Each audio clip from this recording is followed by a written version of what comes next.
Hey, Willowbrook, my name is Jared. I'm one of the pastors at the Madison campus. Thanks for joining us again for our daily dive into the scriptures. And we continue today in the Gospel of John, chapter 5, starting in verse 39. These are the words of Jesus. He says, "You search the scriptures because you think that in them you have eternal life. It is these that testify about me." Jesus is speaking to some people who were legalistic Jews, people who knew the Old Testament backwards and forwards. They called it the law, they called it the scriptures, and they would search those scriptures. They knew the scriptures were really well. Many Jews had the first 5 books of the Bible memorized. So they knew these things, these words backwards and forwards, and yet they didn't know Jesus. They didn't realize that the scriptures were pointing to him. They were completely missing it. More on that in a second. Continue in verse 40. "And you are unwilling to come to me so that you may have a life." The scriptures here are talking about just an unwillingness to bend. In other words, they were set in their ways. Anyone like that? You ever been like that? The way that you like to do it, the way you've always done it. It's the best way to do it. That's why it hasn't changed. That's the way the Jews were. And they're still that way to this day. They just couldn't bring themselves to think that Jesus was the Messiah prophesied in the Old Testament. Verse 41, "I do not receive glory from men, but I know you, that you do not have the love of God in yourselves." Oh, what a stinging rebuke. Jesus, in his all-knowing nature, remember, Jesus is 100% God, and so he can do all these supernatural things that a human being can't do, because Jesus is not only 100% human, he's 100% God. So he can look into people's hearts, and he looks into the hearts of these men and says, "I know that the love of God is not inside of you." Man, that's a great reminder for us. You could be a person that follows the rules of God, but does not have the love of God inside of you.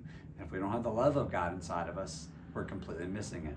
And we're missing what Jesus said was the greatest commandment, to love the Lord your God with all your heart, mind, soul, and strength. Continuing on here, verse 43. "I have come in my Father's name, and you do not receive me. If another comes in his own name, you will receive him. How can you believe when you receive glory from one another, and you do not seek the glory that is from the one and only God?" See, these people, so often the Jews were all about legalistic obedience to the law, and they would take glory from other people looking at them, saying, "You did that great. Perfection, way to go." Because that's what legalism is about. It's about getting it just right externally for people to see, to get glory from other people. Maybe you fall prey to that sometimes too. Do you ever seek the approval of men over God? Man, I have. But we're not about the glory from other men. We're supposed to be about the glory of God. And Jesus says, these people are not. "Do not think," verse 45 says, "that I will accuse you before the Father. The one who accuses you is Moses, in whom you have set your hope. For if you believe Moses, you would believe me, for he wrote about me. But if you do not believe his writings, how will you believe my words?" And Jesus uses a brilliant communication tactic to tie into something that someone is already passionate about, and use that to show them what you're trying to get across. Jesus knows that the Jews love Moses. They revere him. And Jesus says, "Do you not realize Moses was writing about me? It's actually Moses that condemns you, because you don't believe the message of Moses when it speaks about me." Hey, I want to summarize and end up here, close out our time together today. Have you ever been to a thrift store? I love going to thrift stores, man. I like going there. I love to try to find the deal. The thing that's there that's worth a lot, but people don't realize it's worth a lot because it's just in the midst of all this other stuff. It's easy to go to a thrift store and walk around and say, well, just, I don't see anything good here. That happens to me all the time. But sometimes when I go and I look around, I'll see something, I'll be like, whoa, hold on a second. That's trash, that's trash, that's trash, that's trash. Whoa, that is worth a lot. What is that doing here in the middle of everything? How could people have passed this up? It's right here in front of their eyes. This thing that's worth hundreds of dollars.